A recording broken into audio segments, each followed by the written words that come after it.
Right. Welcome, everyone. Welcome to this, I think it's third or fourth webinar from Conservation Careers. Today, we're talking about marine conservation careers. We're kind of diving into the deep blue. Pardon the mixed metaphor or the pun. It's really great to see you guys kind of jumping in already. I can see we've got 30 or 40 people on the line already, which is great. Welcome. My name's Nick Askew. I'm the founder and director of Conservation Careers. I'm here to kind of guide you through this session as the chair. Let me just throw my notes up on the screen and then we can kind of start some introductions. So if you'd like to work in marine conservation, but you don't really know where to start, then welcome. So you might be a student, you might be at college or university right now, possibly even at school, and thinking about what life's going to look like when you graduate, when you start to kind of, secure your dream job or work in your ideal career. Welcome, that might be you. You might also be a graduate. You might have recently graduated. You might be out on Civvy Street, job seeking right now, job hunting, putting in applications. Perhaps you're getting interviews. Perhaps you're struggling. Perhaps you're trying to get that ideal job, and you just want some more advice upon, particularly around marine conservation, whether this sector is right for you and what the different career paths. Welcome to you also. And finally, you might also be a career switcher or maybe a career explorer. Maybe you're mid-career doing something totally unrelated to marine conservation or the conservation movement in general, but you think this might be where your passion lies and the area that you want to work in ideally, but you're not really sure where to start or how to get going. Welcome also. We can help you to kind of get clear and to help switch your careers across. So marine conservation, that's what we're talking about today. Now, marine is a kind of large, popular and growing area of conservation. Now, good news and bad news, I guess. First news, good news is there's lots of jobs available in marine conservation, in conservation more generally, but within marine too. So, on Conservation Careers to date, we've listed 1,415 to be exact, marine conservation jobs on the site over recent years. And we're seeing more and more jobs year in, year out, kind of, growing, expanding within this burgeoning marine conservation area. So it's an area that is growing. That's the good news. The slightly less good news, I guess, from the job seeker perspective, is it's a very popular area as well. So it's actually, when we look at the different jobs that we list on Conservation Careers, it's the most searched for and most popular category when people come to our site. So that means it probably translates into being most competitive too. Okay, so it's lots of jobs, good news. Downside, lots of people wanting to work in it, which is great for the sector and the movement, but as the individual job seeker, it makes it quite competitive. So we want to help your chances of getting hired, help your chances of finding the right job for you. And today's all part of that, really. And that's why we're running the webinar. So another thing just to kind of touch on before we kind of dive into the meat of it, and we'll talk to our great panelists that are kind of patiently sitting on the line, is marine conservation is a sector in its own right. So we identify and recognize sort of 15 or maybe 16 kind of significant areas, conservation job types or conservation job themes, you could say. And within that, marine is one. But in its own right, I think the marine conservation movement is a sector in its own right. So what do I mean by that? Well, there are kind of specialist jobs in marine conservation. We'll talk about them. Things that maybe involve diving, scuba diving, getting wet. You don't get them anywhere else, You've got marine protected areas, you've got coastal community-based conservation. There's lots of things that are just found within the kind of marine sector that's quite specialist and specific to that. But then also you have all the generalist job types that we find across the conservation movement that can be applied to marine conservation. So you could be a communications officer, working for a marine conservation organization, or a fundraiser, or a scientist, or whatever it might be, a project program manager, and so on and so forth. So it's a big area, a burgeoning area, and a really popular area, which is really great and why we're running this webinar today. So where do you start? If you're feeling a bit lost, confused, perhaps there's just too much information out there.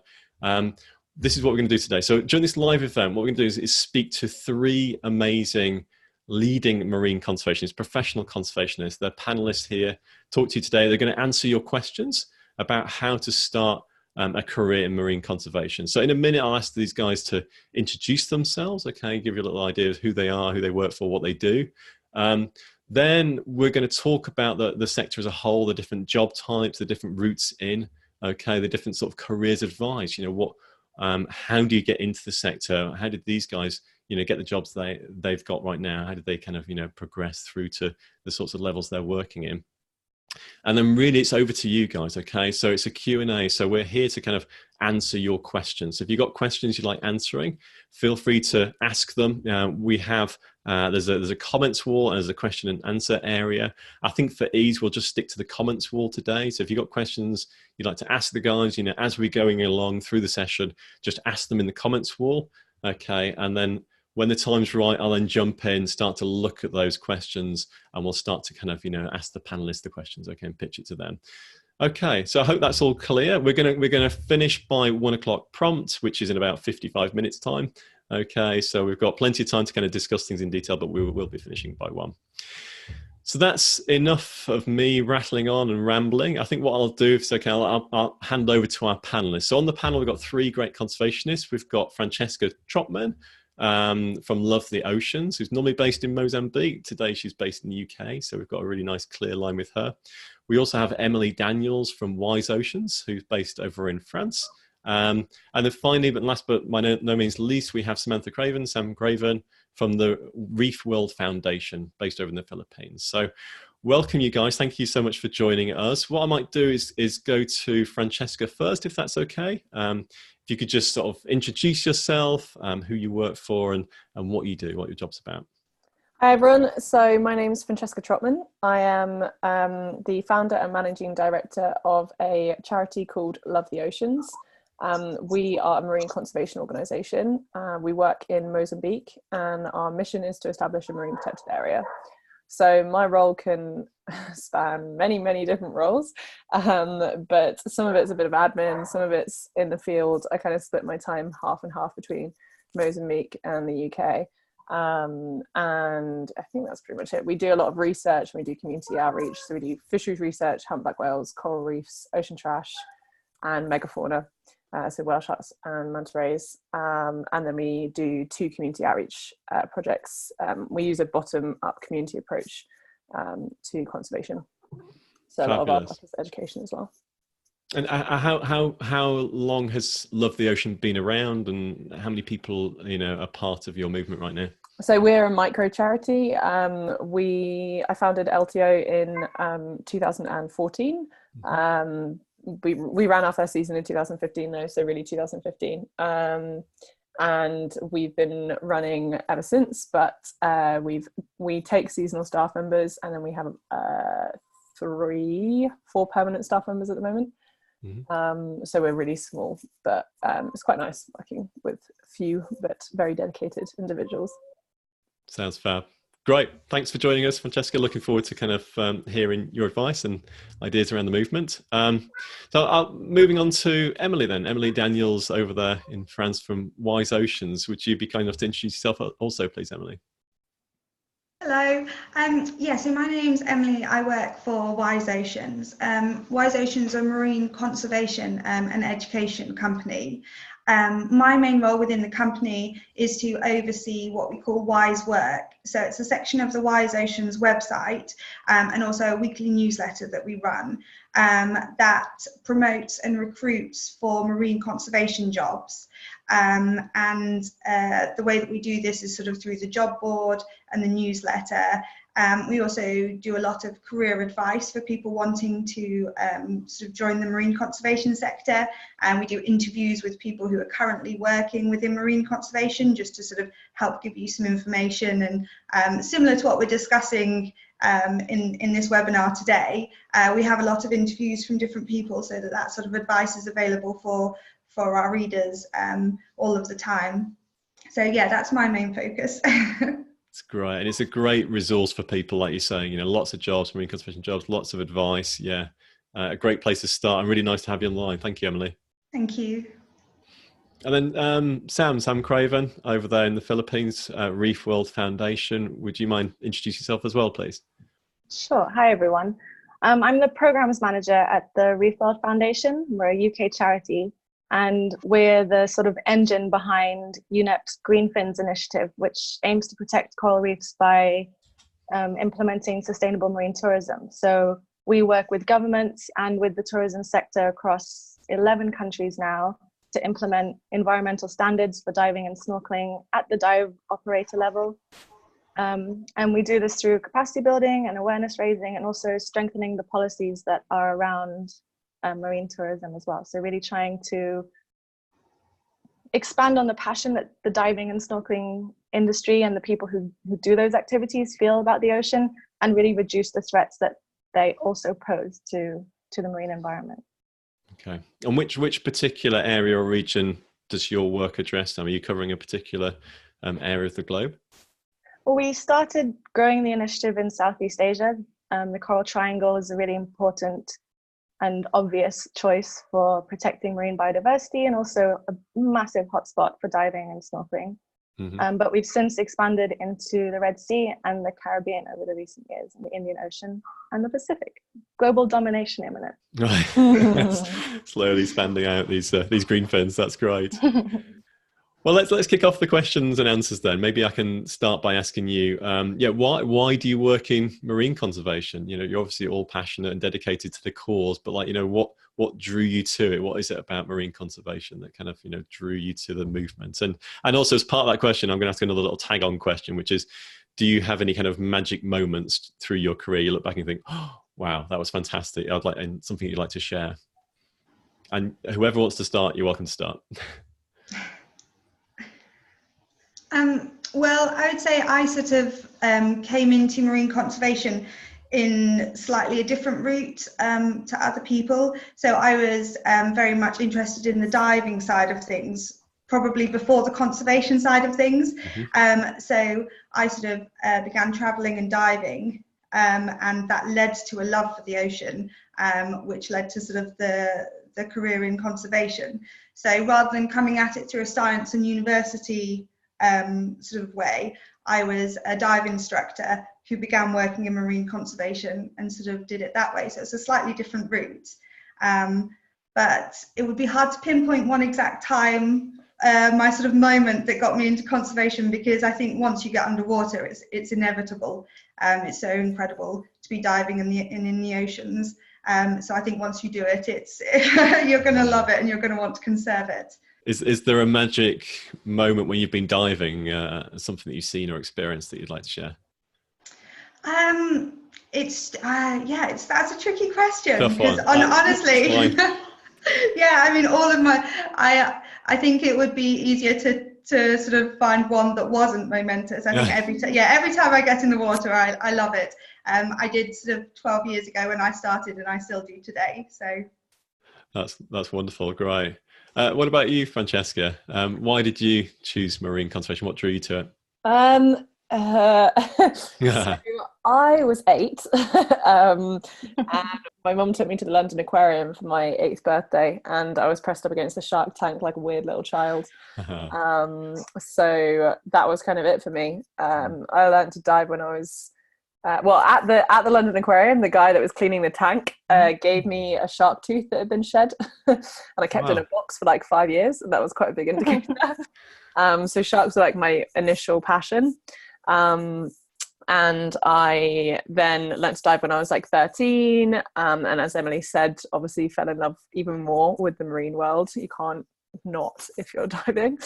And then when I went to university, it was just, I, to be honest, didn't really look up much. And I just knew that marine biology was underwater.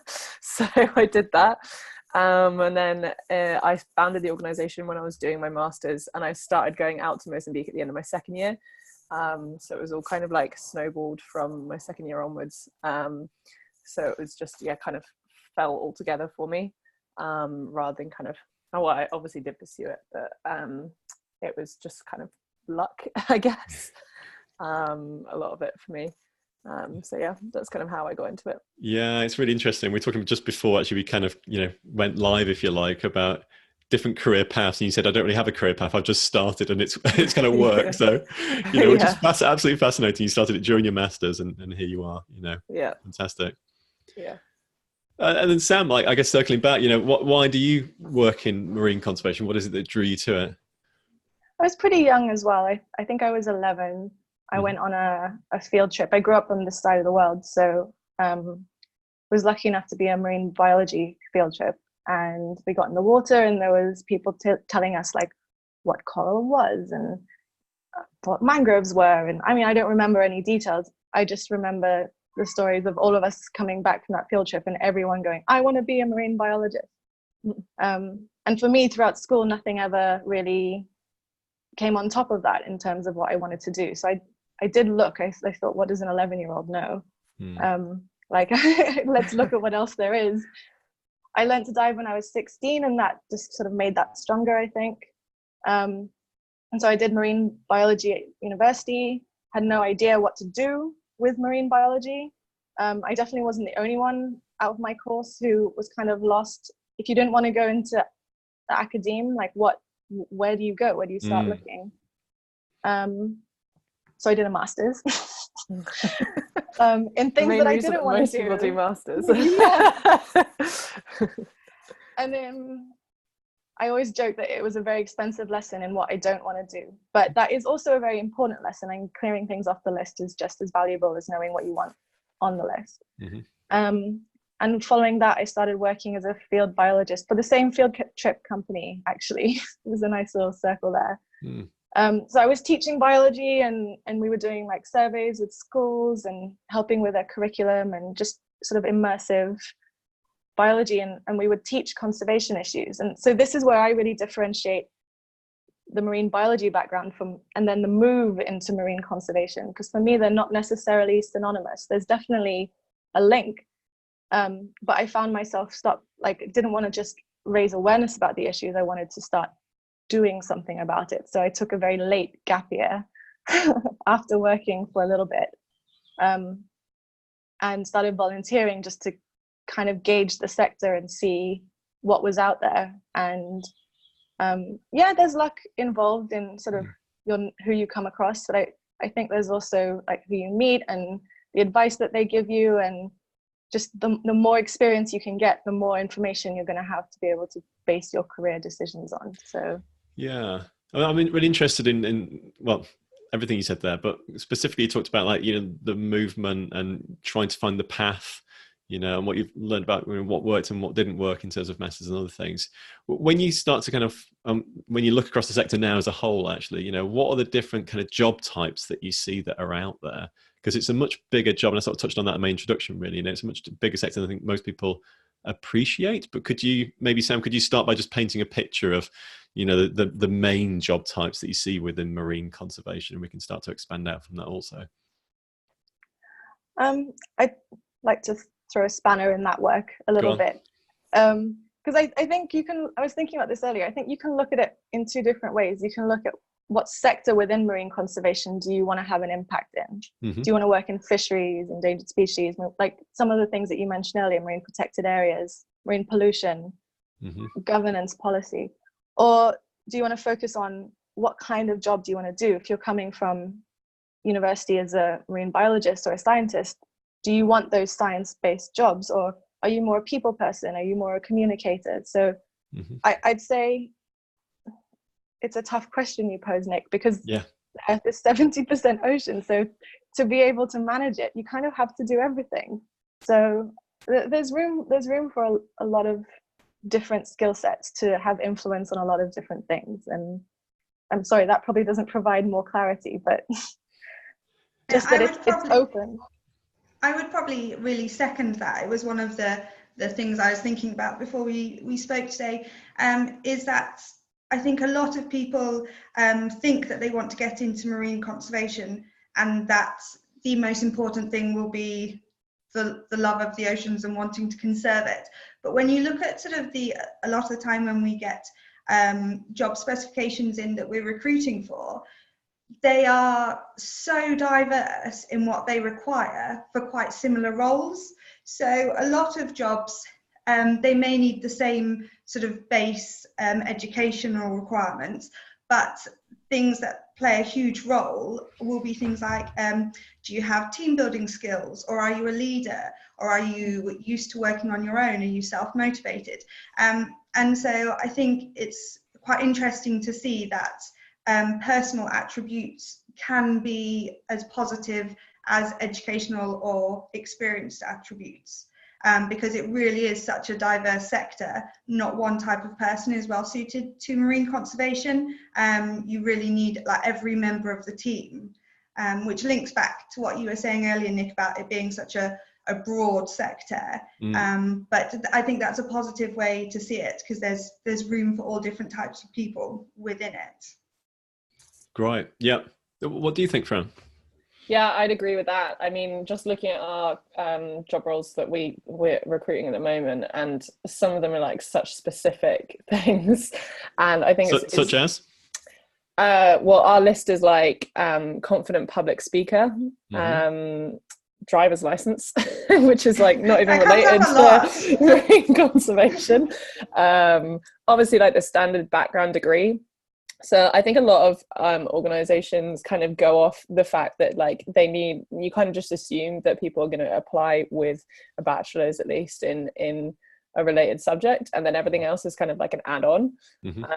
So like the more stuff the better. So for us, like we're always looking to expand skill sets. So if they're a yoga instructor, an SUP instructor, a scuba instructor, like literally like any things like that will often help depending on the location of the organization as well, and exactly what they're looking at doing, because we recruit field biologists, so that's like out on a boat kind of thing, which is obviously completely different to recruiting an office role, and you're looking at completely different skill sets there as well.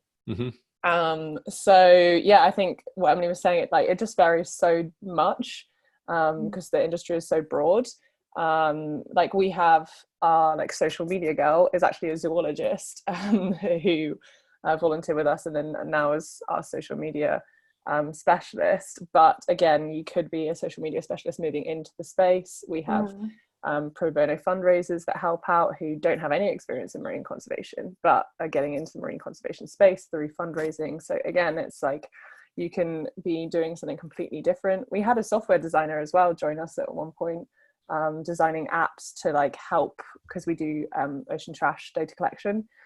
So designing an app that meant that people could log trash as they walk along the beach, collecting it on their phones, and stuff like that. Like technology is coming a long way in the marine conservation space at the moment, and there's room for like so many different people with so many different skill sets. It's absolutely insane. We had an engineer join us the year just been that designed like a whole hydrophone for our whale research underwater. Like it's crazy. I think it's worth noting that we're 3 NGO perspectives, and that I think NGOs fill a lot of gaps in capacity, but there's jobs in government, and there's jobs in international policy, in enforcement, and you know, then the academic side of marine, the basis of what we all do, like good marine conservation is based on sound science. So you still do need those scientists coming up, but I think they need to be thinking about, how is someone going to use my research, and how am I going to make sure that that's available to the practitioner side? Or do you want to explore that skill set and start doing it yourself? And that's pretty exciting too. Really interesting. Yeah. I mean, what are the typical routes into marine? It's such a hard, this is why we're holding the webinar really, because it's such a huge area, and we've already mentioned so many different skill sets and educational requirements also. But what are the typical routes into someone? I mean, Emily, you started off as a diver, and then you kind of found your way beyond that. Is that a typical approach you see from marine conservationists, or is there other paths people should be exploring in their early careers also? I think there's sort of a number of different ways in. I would say one thing that's very popular sort of on our website and with a lot of our readers is the route through doing volunteering or expeditions. So a lot of what we do is to promote those sorts of routes. What you tend to find is there's often sort of a lot of people that are perhaps straight out of university with little field experience, or who perhaps have the degree but need to build on that before they'll sort of stand a chance with the more senior positions. And so I think gaining experience through volunteer routes seems to be a very productive way to do it. I know that's how sort of I did my dive master's course with an expedition company, who I then ended up working for, and then I went on to work for another expedition company, and sort of that's how my career developed. And I think a lot of people sort of do use that route, and it is very effective because what you're able to do is gain field experience, you gain experience in working as a team in a remote location. A lot of expedition companies offer different things, even BTECs or dive master courses, or a variety of different qualifications. And so I think that is a route that a lot of people use, and that is quite an effective route. Yeah. How do people find a really good quality volunteer experience? Because it's such, again, it's another, a huge sector and conversation in itself. But do you have any tips or advice, any of the three of you actually, when people are looking at, possible volunteer or internship experiences to kind of test drive, the job, get some good experience for their CV? How can you sort the wheat from the chaff? Well, one of the things that we have on the WiseOceans website is a section about marine conservation expeditions. So it sort of discusses all of the different organisations, sort of pros and cons. The organisations are able to list what they provide, whether it's qualifications or sort of in-country support. But I would definitely say do research and sort of, if you can, there's a lot of sort of Facebook groups and things like that at the moment where people discuss, you can put up have you been with this group and are they any good, and you can get sort of feedback from different people. So I definitely say research your organisation. A lot of the longer running organisations, you will be able to very easily sort of get a lot of feedback from previous volunteers and things like that. But also have in your mind where you want to be, because there's such a broad spectrum of expedition companies now, that if you have an area of conservation or an area of the world that you're more interested in, you can already start being more specific and focusing on a set area. If there's a certain research you're really interested in, go and join a company that does that specific research, and then already you're sort of molding your CV and molding your experience to the specific area that you want to be in, which I think would be really helpful. Yeah, I'd also add to that the ethics side of thing as well. We've done a lot of work around ethics and best practice, and there's not. So an interesting thing that we kind of discovered a few years ago is there's so much legislation in the UK around health and safety, zero legislation around ethics abroad. So you can go abroad and you with a company registered in the UK that you think is amazing, and then go and do something, riding elephants, petting tigers, that kind of stuff, where you're told by an organization that what you're doing is amazing and you're helping out and your money is going to a good cause and all this stuff, when actually, unbeknown to you, you're participating in a massive industry that's really bad and damaging these animals or the environment or the people that you're working with. And it's really important to research that area. There's unfortunately very little online about it as well. And some of these organizations have media machines that are burying articles about them that say negative stuff, and you have to go traipse through Google. So going back to what Emily said about researching, it is so crucial to research the organization that you're going with. What questions should people ask when they're doing their research? Are they useful things? So the best advice. Sorry, you go. Go ahead. No. Well, it's just a snippet. The best advice that a very wise woman gave to me was, is the conservation there for the volunteers, or are the volunteers there for conservation? And I think that you can see that through the communications, even if it is a media machine. I think that if you're savvy, you can see through that. If it's a super vague mission statement, we want to save all the turtles and all the oceans, and they're not explaining how or why or exactly what your data is going towards. Or when you ask those questions, because you're going to be spending quite a lot of money. It's not the cheapest route in the world, nor should it be, because yes, you're volunteering, but it takes heaps of logistics behind it to run a volunteer program or internships or anything like that. But if they're not able to answer your questions about where your efforts are going towards and what impact they're aiming for, that's when you can start to see through the cracks of using it because it is a very popular tool for people. Yeah, what impacts they've had in the area, what goals, really clear outputs, where your money is going, Like if you're paying £3,000 to sleep on the floor of a host family's house, where is that money going? Because you're paying £3,000, but the costs involved for that organization are negligible because it's a host family. So kind of looking into the logistics. That said, obviously diving expeditions are more expensive because diving is expensive because you have to rent boats and rent tank and rent kit. So it's also taking into account that kind of thing. Also the marketing aspect, like some organizations will only cover, like sometimes they'll say, oh, it's from this amount of money. And you'll click on it because you're like, oh wow, that's amazing bargain. But then you click on it and it isn't including accommodation, it isn't including food, it isn't including, and then you've paid this initial deposit, which you think you're getting all the stuff for, and you're actually not, and you end up being a lot more out of pocket. So in terms of like ethics, you need to be asking where your money is going, why the organization exists. If they can't give you a straight answer as to why the organization exists, then that is a major red flag. But you'd be surprised, because if they're made for the volunteers, as Sam said, then that is actually a difficult question to answer. And generally their answer will be like giving people experience rather than actually, you know, hardcore conservation values. And making sure that, like, if you're working with people, so if you're working with under 18s, then if they're not asking you for a criminal record check, that's a major red flag, because if you're working with under 18s, that's vulnerable children, so they need to be checking that you're not crazy, have a criminal record, so checking things like that, and you're kind of what the other guy said in terms of like making sure what you want to do is matching what they are offering, and not kind of like trying to force a match that shouldn't be happening.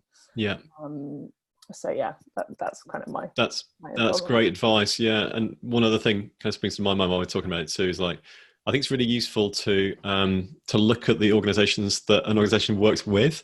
You know, a good organization doesn't work in isolation. You know, they should be working with in-country partners. They should be sharing their data. They maybe should be, you know, publishing, you know, quality research off the back of, if it's a data collection exercise, that's what they're involved with. You know, but yeah, the good organizations have good in-country networks. They're supporting and working as part of like an ecosystem. You know, the ones that don't have those connections, there can be a little red flag around that too. Also, sorry, you go. No, your turn. Okay. In terms of working with people and in communities, it's also making sure that the organisation isn't going in as a foreign entity and making assumptions about the needs of a community, and doing like a needs assessment, proper needs assessment, rather than kind of like forcing opinions and assumptions onto a community that didn't ask for it. That's also really important.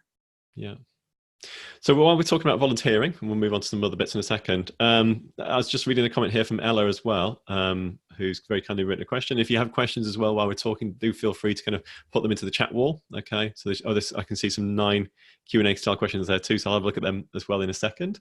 But just Ella's talking about she can't really afford unpaid positions.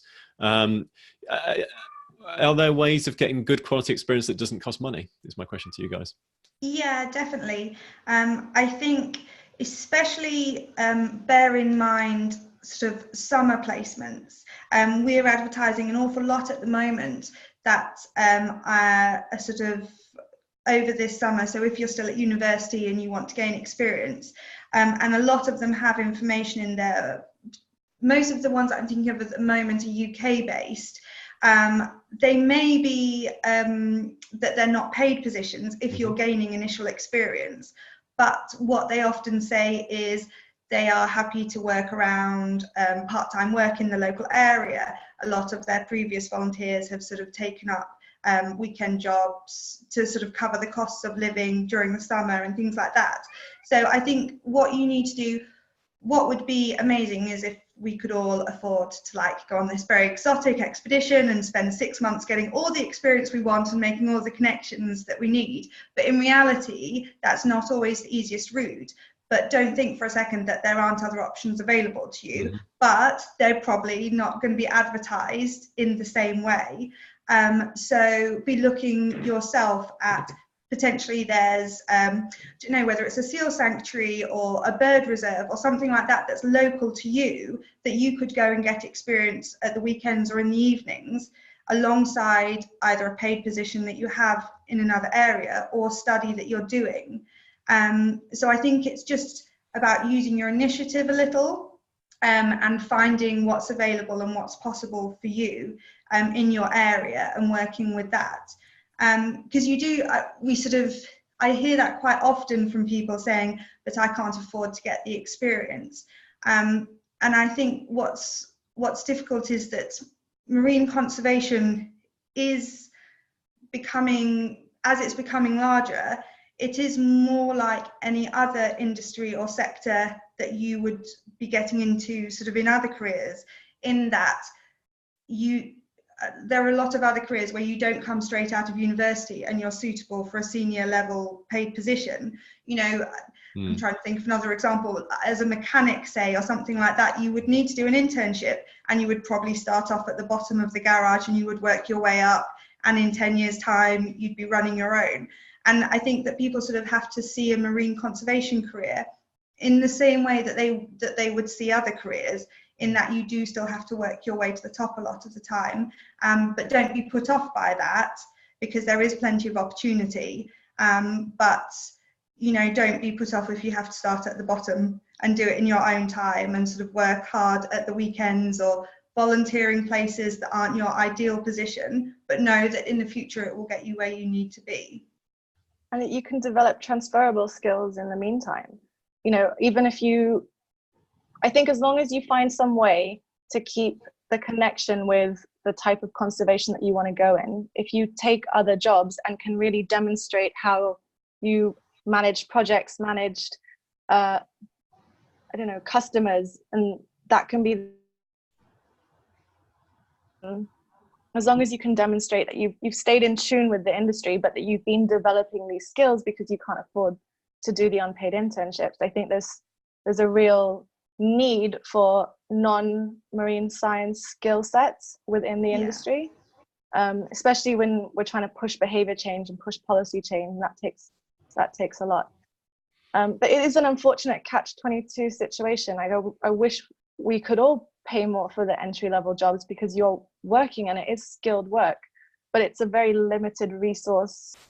As big as it's growing, I don't think the finances are growing as fast as the industry is, or as the need for marine conservation. So it's kind of just how it is at the moment, but we need to keep pushing it and keep driving for being, if not paid, having a really clear understanding of what you're gaining during that experience as well. But transferable skills is absolutely key in my opinion. Yeah, I'd very much agree with that. Yeah, okay. I've just been, while I've been listening to you guys as well, I've been reading some of the comments, and thank you very much everyone for sharing your questions and your comments. I've been sort of reading as best I can. There's some quite detailed questions in here. A theme I'm seeing, which is something I wanted to touch on also, is about education. Let's talk about that for a little bit if we can. Someone here saying, hi, Francesca Trotman, I noticed you did a master's, wondering which one you did, so on and so forth. So I want to talk about masters and education requirements. What are the typical educational requirements, or what are the typical educational standards you see for people, entering their careers in marine conservation? Is a master's an absolute necessary? Is a bachelor's enough? Is experience more important, than qualifications as well? What do you ladies think about that? I think experience is more important, but it's hard to get your foot in the door without the qualifications. So it's what sort of qualifications do you see as as really helping your career? Maybe Fran, you were about to say. So it's difficult because it depends on the organisation you're talking about. For us, we have to have people who have a related degree at university level. Bachelor's is fine. Obviously, master's is amazing. Just to answer that question, I did a master's at University of Southampton, marine biology. I actually did the integrated master's course there. It was the cheapest and the quickest way to do a master's. So if you're looking at doing master's and you're tight on cash, then that's sometimes an easier way to do it. But yeah, it depends on the organisation. So we run volunteer programmes, and obviously they are run by qualified marine biologists. So we can't hire people without a marine biology degree to be running those programmes. So that means that we have to have people with a degree background. And then on top of that, we usually ask for people to have a diving qualification as well. So we often say rescue diver is the minimum, because that's obviously the health and safety kind of aspects of diving. Yeah, I would, yeah, as Sam said, other qualifications as well. Experience is important too. And it's really difficult, obviously, going abroad and getting experience in tropical marine biology if you've got limited funds and stuff, and you can't do unpaid work. But there are ways around that, as Emily explained. So yeah, I would recommend getting a bachelor's at least, and then a master's if you can. If you want to work in academia, I am under the impression, correct me if I'm wrong, other people, but I'm under the impression that a PhD is worth the time. So I've been told quite a bit that I need to be doing a PhD at this point, which I may well get around to at some point, but don't have time right now. But yeah, a PhD is worth thinking about too.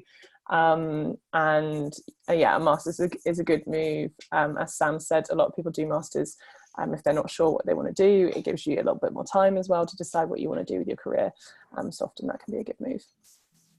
I will say, I wish I waited. I wish I'd gotten work experience before I'd done my master's, because I just treated it like another year of uni. I didn't have the life experience to kind of bring in what relate to the content and see how it actually could be useful to my career. So I was just absorbing, like learning, but not really thinking about, okay, this is a technique and what are the pros and cons and how would I implement it on the ground. And I think if I'd waited, or even had a non-marine conservation job in between my bachelor's and my master's, just a workplace experience, I think I would have been able to get more out of it. I mean, I don't regret, I am where I am in my career, but the advice I have given to people asking me is like, just maybe you'll, by getting some more work experience under your belt, you're going to find the actual masters that you want to do, instead of like me, just choosing just the next thing. Great. Again, I've been reading some of the questions here as well while we've been chatting. Just a little comment to everyone on the line. If you can keep your questions really short and punchy, that makes my life a lot easier, because I've got some really detailed, long questions and I'm trying to sort of wade through and find the question that's in there. So just a little bit of feedback. If you can keep your question to maybe like a sentence, that would make my life 10 times easier. Thank you. But I have seen another theme as well that we've not really kind of touched on, that a few people have asked. Linda, Alexi, I'm sorry if I've mentioned your name wrong. Talk about career switchers, and others have mentioned this also. You know, if people are mid-career, perhaps they haven't got the, you know, the education, they haven't got the bachelor's or the master's or whatever it might be, you know, within marine, but they've got, you know, 10, 20 years of professional experience doing what they're doing, and they now want to apply that, you know, in the marine area. Do you guys have any advice on people like that? Yeah, people looking to switch across. We need you. Come to conservation. We need you. Well, how can they connect with you? What you know, how do they find opportunities that are right for them? How do they get hired? I think for us, it's a case of dropping an email and just doing some emails to a few different people. It depends what your professional background is, obviously, and how that skill set can be pulled in. But we do have people that send us emails and go, hey, I work in this space, and this is, I want to get involved because of X, Y, and Z, and this is like kind of where I'm at. Can I help you? And that's kind of how we end up connecting with them. It's generally just kind of an email that they drop through. Wow, right. Yeah, and I would say, sort of to add to that, what's often a good idea is if, for example, you look through like the WiseOceans job board and you may see an organisation that are recruiting for a certain position, and you might read it and think, God, that organisation is exactly the sort of thing I would love to work with, but I'm not suitable for that position.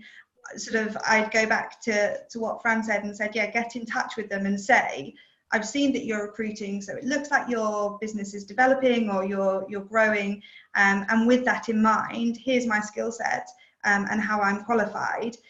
If anything comes up in the future, then please bear me in mind. I mean, I know WiseOceans keep a lot of CVs on file so that when stuff comes up, we have quickly a reference of people that have previously been interested in working with us. And I know personally, I got a job in Indonesia and they weren't recruiting, but I loved the company. So I emailed them out of the blue and said, I'm in no rush, I'm happy where I am, but if anything ever comes up, please let me know. And 6 months later, I was working for them. So it is good to just, one of the key things is marine conservation. It's huge, as we've been saying, but equally it's a tiny, everybody knows everybody in this area. And if you can just get yourself in the forefront of their mind, or if you can get your name known around an office, or if you can just sort of get sort of involved at some level, it will really help you out, because people will remember you, and then you will be in the forefront when they're next looking for somebody. So be proactive in that way, I would say. That's great advice. Yeah. And hopefully, Josephine, you're asking questions here about whether you should be applying or reaching out to organizations. I think that sort of touched on that quite nicely. And I think networking is something we've not really discussed yet either, but yeah, it's great to raise that. Yeah, Emily, thank you. People are often a bit, I don't know, people can be apprehensive about networking and kind of getting your name out there and meeting people and, you know, picking up the phone or whatever it might be. Have you got any good advice, ladies, about, you know, how people can go about networking from, you know, base zero? You know, what sort of email lands well, or what other ways can you see that are useful for networking in this For space? us, I'm actually surprised, because we take quite a few volunteers, and I'm surprised by a few numbers that actually ask us for connections with other organizations. So if you've already got a connection with an organization, ask them if they know other people, because they will. I guarantee they will. Like, we have friends, like loads of other NGOs that have opportunities open, and if we have a great volunteer, I'm more than happy to jump on the phone and go, hey, had this great person, think you should maybe consider them for that role. I'm going to get them to send their CV over, and it ends well.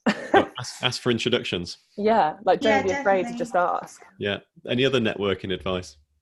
And sort of make a good first impression. I know it sounds so simplistic, but sort of the marine conservation sector is now becoming a more professional sector, and so be professional when you're on, you know, if you have the opportunity to do a volunteer placement or an expedition, use that almost as a long interview. So present the best of yourselves.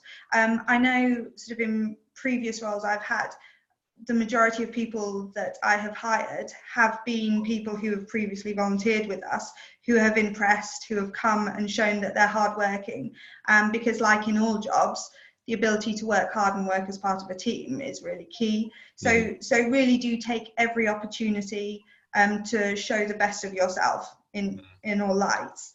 And other things that are quite useful are things like dive shows. So a lot of the expedition companies, so maybe perhaps you can't afford to go out on an expedition with them, but go and meet them face to face. They'll probably be at Birmingham Dive Show, London Dive Show. So there are places like that where you're able to network face to face, and you can get a lot from meeting somebody in a few minutes. It's quite difficult to put everything positive about yourself into an email, but a friendly hello can go quite a long way. So if you do have the opportunity to go to, if there's any ocean festivals in your area that organisations are going to, beach cleans, you'll find that anybody who's working in marine conservation will be there. So, you know, things like that are helpful ways to do it. Yeah, and don't be afraid to like be really pro you. Yeah, like, exactly. No one else is going to. So you need to be like, this is why I'm awesome, because as we've already said, it's a very competitive industry. So that person that you have 2 minutes with needs to be convinced that you are the bee's knees and are going to beat like the 3 other people that want that position or that they're talking to. So don't be afraid to be like, this is why I'm awesome. That's great. Yeah. I think also like make clear how you can help each other in that networking opportunity. So, you know, we get a lot of emails coming in that are just, here's me, and like, okay, what am I supposed to do with that? Like, how are you connecting to our mission? How are you connecting to our work? What can you give me, and what do you think you can get from us as an organization as well? And I think for networking, if you can afford it, conferences, I mean, that's why they exist. But they do tend to be very expensive, but you can join societies that get discounts. You can also offer to be part of the organising of the event. We'll mention that once. That's true, because you can get a free ticket, you get a place in something you can talk about on your CV and reference, and it allows you to network with the organisers, which are often quite esteemed people, in the area. So I would encourage people to, volunteer your time. Often you can do that at university events as well, like a university careers event. You can volunteer as a student, and that gives you that set up time where you send the organisers off to their schools, and then you can actually have a conversation with them. Yeah. And if I could just link back quickly to what Sam said about when they receive emails about making them personal, that's a big thing that we often, in the jobs that we're currently advertising for, they do often say at the end that if you send just a general CV or just a general covering letter, it may not sort of be given the time. So I would definitely recommend sort of prepare your emails, your CVs and your covering letters, take the time, because that's what's going to catch somebody's eye. So don't just send off a hi, just like Sam said, hi, this is me and this is my CV. Explain, why are we interested in your CV? Why should I take the time to sort of open the attachment? Why is it you want to be involved with us? So sort of really the CV and the covering letter can be such an opener, can be such an important part of you getting your foot in the door. Yeah, and if they ask for a cover letter. So I was going to ask, so Poppy on the comments has asked, what do you look for in a CV? So let's follow up with that one. What you guys look for when you get a good CV on your desk? What makes a CV stand out? I think what Emily said is the basic advice. It's like, make sure that it's tailored. You can't afford to just send a general CV. You've got to show people how you meet the job description. A number of CVs that we get that are not related to the job description at all. And we ask for a cover letter and it comes without a cover letter. That's missing a huge opportunity to make your case. So never skip it. Yeah. What does a good CV look like? What are some of the ones that made them stand out for you? It's a tricky question because it sort of depends on the position that they're applying for. But I would definitely say that obviously all the general things that you would have with a CV, regardless of what job you were going for, would be the clear layout, sort of the date, so that you know exactly sort of the flow of their career or their education, if there are any gaps. But all that you can get from sort of general CV advice for any career in the world. But the covering letter, I think, is what makes somebody stop and read the CV, because I think that's where you get to know the person. And I think in the covering letter, that's where you can explain, like we've been mentioning before, about perhaps you've got loads of great experience, but it's not necessarily in marine conservation. That's where you can explain, this is how my experience will help you, and this is what I've got to offer. So the CV, you can get general advice in lots of places about how to lay out a great CV, but make the covering letter be what stays in the reader's mind. So make that explain sort of what you've got to give, how you think you can help, your experience that's not necessarily related to the role, how you can make that related, and how it links in. And like Fran said, don't be afraid to sell yourself, because it is more competitive. So sort of be your own little cheerleader and kind of make sure that you're putting yourself and your best foot forward with it all. Yeah, imagine your cover letter is like a show reel. These are the best bits of me, and this is why I'm amazing, and this is why I'm great for the role. And whatever you do with the cover letter, make sure you address it to the correct person. We once had a cover letter that was clearly they'd just been emailing loads of marine organizations, and it was actually addressed to another organization. And we received it and we were like, oh, you didn't even try. And then just went on to the next. We've had that before, or people have spelt WiseOceans wrong. And we think, no, take the time, double check, read everything twice before you press send. Yeah, because stuff stands out. And no more dear sirs. Yeah. I just very quickly to add for the CVs in terms of making a case for yourself, add your numbers, add your achievements, but in measurable numbers. So like if you've been doing environmental education, how many students have you trained, and what was the impact that had? So that for me is the next level of CV, is someone who can drill down on exactly what they've achieved. Yeah, And I'd just tag on to the end of that as well, like talk about outcomes a bit as well. So you've led so many events, so what happened as a result of that? That's the bit that really stands in people's minds. Yeah, we've got a detailed guide actually on conservation careers about how to apply for jobs. If you want to go any deeper than that, you can find it on our site quite easily, I would think. But that's great advice. Thank you. I'm just keeping an eye on the clock, I think, and there are lots of questions, and I apologize we haven't got through every question, but it's been some great engagement on there. I'm trying to touch on the themes as I see them, and I hope that will answer as many as possible through doing that. A few people have asked about the actual job hunt itself. Where do you find jobs? Where should people, go off and search? We've got WiseOceans and Conservation Careers. There's two places that are, pretty good places to start, I would say. Beyond those, where else would you go in your kind of marine conservation job hunt? How would you find jobs? There are often Facebook groups, looking up those. Not always reliable though, to be honest, but it is an option. Mm-hmm. Yeah, and I think WiseOceans and Conservation Careers, I think we both have very regular newsletters. Mm-hmm. So I definitely sign up to those newsletters because that's when you're going to get, each week you're going to get the most up-to-date, the most recent positions that are available as well. Yep. Find interesting jobs on the Seven Seas magazine as well. But I'd say the three of you are probably where I go to the most. But organizations' websites, directly, if you know where you want to work, you can Google those and they'll have the careers section there as well.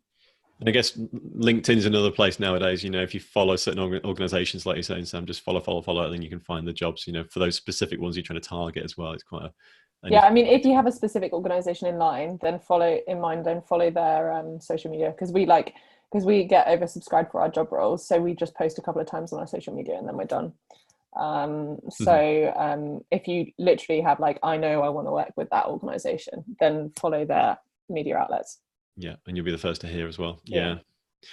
Well, our time is up. Thank you so much for sharing your time, your advice, the precious hour of your marine conservation lives. I really appreciate that. Thank you everyone that's been on the line. We've got nearly 70 people on the line. You've been there for most of the call as well. It's been wonderful. Thank you for all your questions. I apologize I haven't managed to answer or ask every question that's been out there. I hope you appreciate it's been quite a big task on this end. There's been lots of information coming through. I hope we've touched on the major themes that are most of interest to you. Myself and Christy, my staff member, we will go through the questions, okay? And we will try and answer them, going forwards over the coming weeks, through our site, through our social media as best we can. We will be sharing the video of this as well. If you're watching it, you really want to watch it again, but we will be sharing that as well in coming days. Guys on the line, if people want to kind of find out more about your work, you want to support or get involved, where should we point them? Maybe Emily, if I can come to you first, where should we point people to find out more about WiseOceans? Perfect. So the main place to start would be just to go to our website, which is wiseoceans.com. If you are interested in what we've been discussing today, then click on the job board section. In that area of the website, you'll be able to find a huge resource of interviews with people working in the marine conservation sector, all giving advice about how they got into marine conservation and why. You'll also be able to see our jobs board, which is updated daily with different opportunities from sort of paid positions through to volunteering, expeditions, and also sort of different courses that are available. So the job board would really be a great place to start. And of course, all my details are on there. So if you have any questions, feel free to email me or get in touch with WiseOceans, and we'll be more than happy to help. Fabulous. Thank you, Emily. Francesca. So our website is lovetheoceans.org. So you can check that out. We're currently recruiting 4 staff roles, I believe, maybe 5. So they can check that out online. We also have volunteering opportunities. All of that information is on our website. We've got Instagram, Facebook, and Twitter as well. So you can follow us on there too to see regular updates of what we do and the research that we do. So yeah, that's us. Fab. Brilliant. Thank you. And then Sam, how can people find out about Reef-World and Greenfins? So Reef-World's at reefworld.org, and we are currently hiring a partnerships development manager. So that's just about to close, so have a look there. And then my big ask for everyone is, if you go diving or snorkeling, please go with a Greenfins member, and you can find out who they are at www.greenfins.net. Fabulous. Right. Well, once again, thank you, ladies, for being on the call. Thank you, all the participants and Thank you, Nick. attendees. We appreciate that. I hope you got a lot of value out of this. I know I certainly did. Yeah, and look forward to the next webinar, which will be coming along very soon. Take care, everyone. Thank you. Thanks.